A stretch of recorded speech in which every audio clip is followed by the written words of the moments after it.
So I graduated from high school at 17. I had a 4-year Army ROTC scholarship.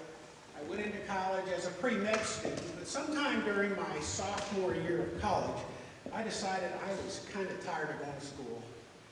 I went ahead and finished. I graduated, but I went straight into the Army, and I became an infantry officer. Before I was assigned to my first leadership position in the 101st Airborne Division, I had graduated from the infantry officer basic course, from paratrooper school, from ranger school, from air assault school. I had earned the expert infantry badge. And then, over the course of the next 3.5 years, I successfully served as an infantry platoon leader, company executive officer, battalion staff officer, and infantry company commander. Now, I say all that because that is exactly what they expect an infantry officer to do. And I was really good at it, but medicine was calling my name. So I left active duty and I went back to medical school. After I completed medical school, I then graduated from an Army Family Medicine program, and I was assigned to my first clinical duty station. I had a great time seeing patients for a year, and then all of a sudden, I was asked to stop seeing patients.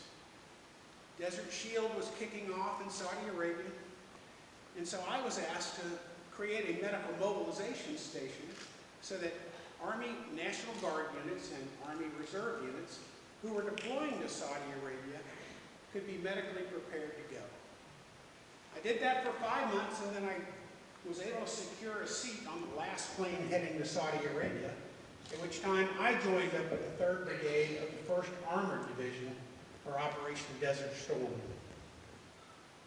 I came back to the United States 2 months after that conflict was over with, a combat veteran. And to my surprise, I was not asked to go back to the family medicine clinic. Instead, they asked me to run the hospital's emergency room, a very clinically challenging and leadership challenging position that I'm to this day thrilled that I was able to do for over a year of my career. A few years later, I was going to an Army leadership school in Kansas, and I received a call saying, "Greg, are you willing to go back to the 101st Airborne Division, but this time to serve as their command surgeon, which is the senior doctor of the division?" And I asked them, "Why me?" He said, "Because you've been there before and you were successful as an infantry officer." So I said, "Sure, I'll do that." Well, my team and I were able to ensure that every single soldier in the division, because of a medical readiness program that we created, was able to deliver combat casualty care not only for themselves but for their buddies. And we were able to make sure that every leader in the division understood how to effectively plan to use their helicopter assets. The 101st Airborne Division has more helicopters than any other unit in the Army, and they use those helicopters to transport troops behind enemy lines. But what they don't do, and what they don't practice very often, is what we showed them how to do, which is use those assets to evacuate casualties from the battlefield after they transport all in one assault over 3,000 soldiers and all of their equipment 150 miles behind enemy lines. Well, these two skills that I just talked to you about came in quite handy when we first went into Afghanistan in 2001 and into Iraq in 2003. So 5 years later, I find myself helping lead a large Army medical center in North Carolina, and I get another call saying, "Greg, are you willing to be a command surgeon?" And I said, "Where?" He said, "Training and Doctrine Command." Well, what am I going to do there? Well, they have a responsibility for making sure that every single recruit that comes into the Army, while they're at basic training, learns basic medical skills. Well, at that point in time, it was first aid training. It wasn't combat training. So my team and I had the opportunity to convert that first aid training to combat casualty training. We also had the opportunity to change the Army's first aid kit and add an actual bandage to it and add a tourniquet to it based on lessons learned from Iraq and Afghanistan, from the wars in Iraq and was. And we were successful at getting the Army to not only add those items to the kit, but actually to create a first aid kit that every soldier in combat could wear. Now, let me explain and show for you the so what of those comments. So 50 years ago, when I first put on an Army uniform, the only item in our first aid kit was this. It's called a triangular bandage. It's not a bandage at all. It is a very thin piece of green material that is cut into the shape of a triangle. It is not useful for a bandage at all. What you can do with it is you can tie a knot around the ends and you can put it around your shoulder and use it for a sling.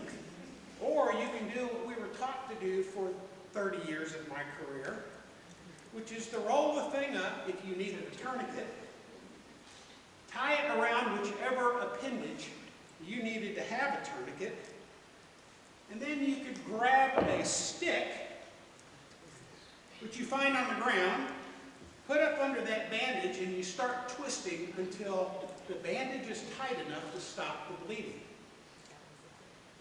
Well, I don't know how many of you have ever been to the deserts of the Sinai or the Sahara or Kuwait or Afghanistan or Iraq. Unless you happen to be standing next to a river or an oasis, there are no trees. There are no sticks.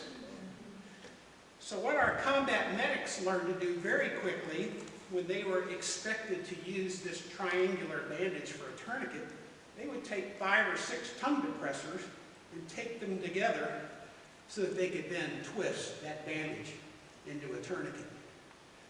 Well, the so what that I was talking about is we were able to replace that triangular bandage with an actual bandage that can be applied with one hand if necessary.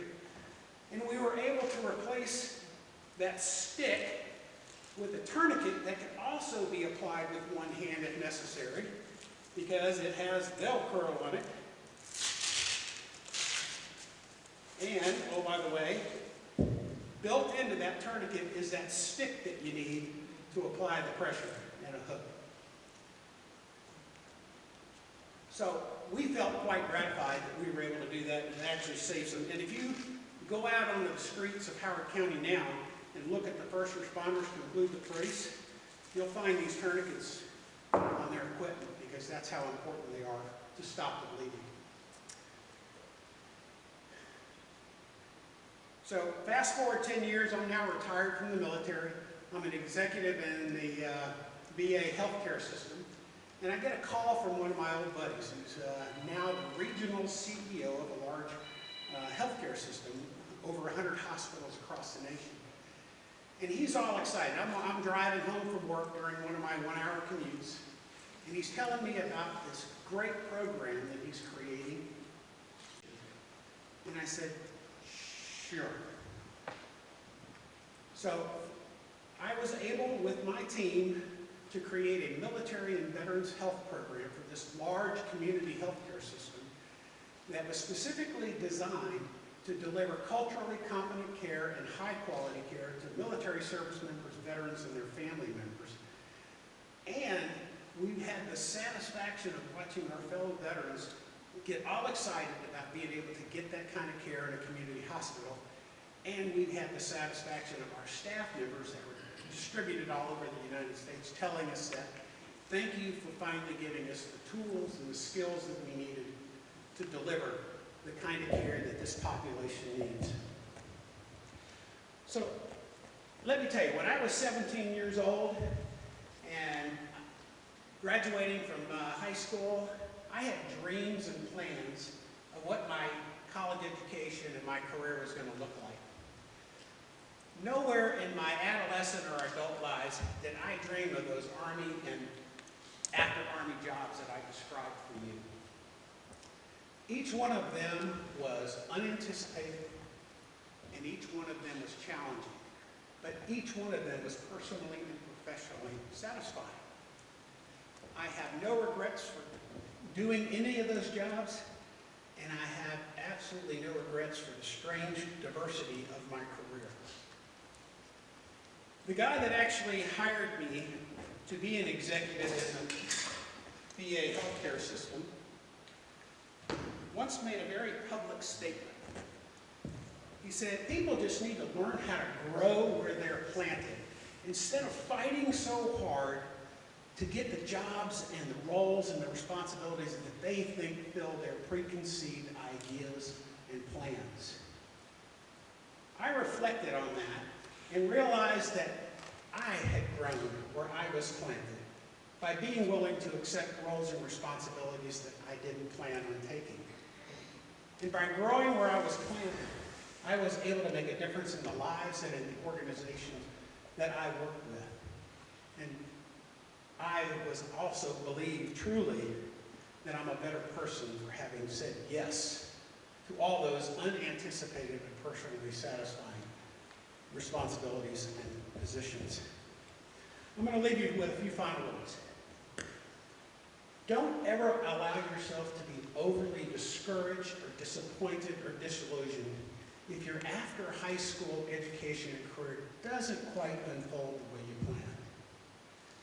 Be willing to consider as an opportunity those unplanned pathways that come in front of you that don't necessarily fit your plans or your dreams. And if those unplanned pathways are interesting and they're challenging, be willing to consider whether that particular opportunity is your opportunity to grow where you have been planted. Thank you for your time and attention.